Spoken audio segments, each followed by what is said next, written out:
Any sufficiently advanced technology is indistinguishable from magic. This quote from Arthur C. Clarke would likely describe the average knowledge of air conditioning. Though air conditioning is something that we all use, how we get that magically cool air remains a mystery. Through my years as an AC service tech, I believe I'm more than qualified to inform you on how air conditioners work. The purpose of this presentation is to inform the audience on the process of cooling. Unlocking this mystery will take us through the history of air conditioning, the process of cooling in air conditioners, and I would also like to answer a few common questions about air conditioners. I'll start with a little on the history of air conditioning. Though the technology for air conditioners is modern, the concept is archaic. We find that ancient Egyptians would hang moistened reeds in their windows to cool incoming breezes. The desires to keep temperature down would lead to further development. For centuries, inventors would continue to produce menial means of air conditioning. Hot summers would persist to make people sweaty until in the 18th and 19th century, inventors would begin to research evaporation as a means to rapidly cool an object. According to the American Society of Mechanical Engineers, these breakthroughs would lead Willis Carrier to invent what we know as the modern air conditioner. From Carrier's design stem various types of air conditioners, including the type we're going to cover today, the residential split system unit. The Air Conditioning, Heating, and Refrigeration Institute website states that the three main components of any air conditioning system are a compressor, a condensing coil, and an evaporator coil. The function of these mechanisms is facilitated by a refrigerant that transfers heat to outside air. The cooling cycle begins in the condenser unit, which is the equipment that's outside of your home. When cool, low-pressure gas reaches the compressor, it does exactly what its name indicates. It crams the refrigerant molecules together and pushes it through the condensing coil. A fan pulls outside air through the coil, cooling the refrigerant and transferring the heat to the outside air. After leaving the condenser coil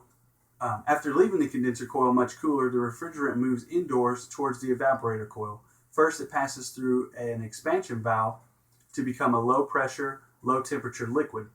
As the liquid flows through the evaporator coil, the air from the return vent flows through the coil, pulling out heat and allowing cool air, conditioned air, to flow through the supply vents.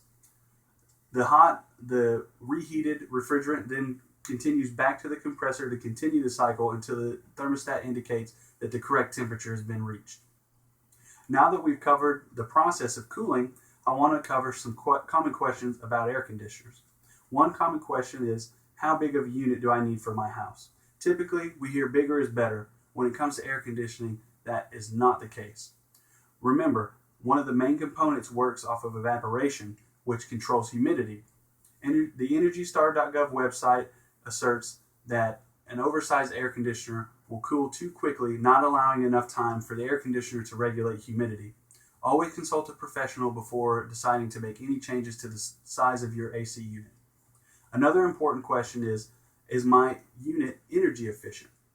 Air conditioners go by what's called a SEER rating, which can be found through a quick Google search with your air conditioner's model number. Newest regulations mandate a rating of 13. That's on new equipment. This rating means that it would cost approximately $8,000 to run that particular unit through its lifetime. If you compare that to a unit that's rated at a 10, the cost would be closer to $11,000. So you can see that there are some definite advantages to having an updated, efficient AC unit. The question I get most is what can be done to avoid calling a service tech? They're so expensive. There's no easy fix when it comes to air conditioners. The components in your air conditioner can be outrageously expensive and not to mention dangerous if you're untrained. The best thing you can do is maintain your unit. Make sure you're cleaning all the components, the evaporator coil and the condenser coil yearly with chemicals that you can purchase at any hardware store. And also make sure that you're maintaining your filters. To conclude, my purpose today was to inform you on the process of air conditioning. Today I covered the history of air conditioning, the process of cooling, and answered a few common questions about air conditioners. As previously stated, my years of experience as an AC tech have given me insight on this subject.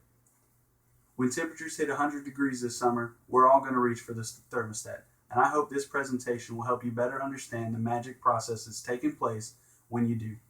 Thank you for your time and attention.